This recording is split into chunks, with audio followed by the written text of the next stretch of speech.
नमस्कार, प्रणाम। हमारे गांव में माताएं बहनें पारंपरिक गीत गारी सुनाती हैं। दो लाइन मैं अपने जीजा जी के लिए सुना रहा हूँ।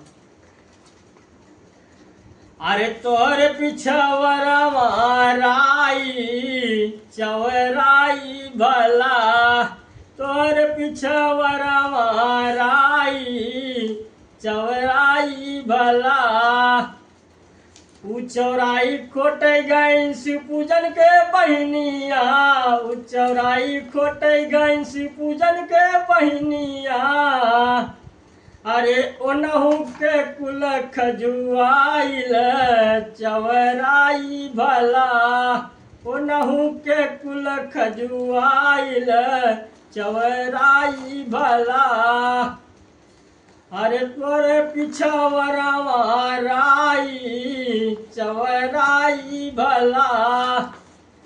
उ चौराई खोटे गंदलापुर वाले के बहनिया, उ चौराई खोटे गंदलापुर वाले के बहनिया। ओनहु के कुल छरछराइल चवराई भला।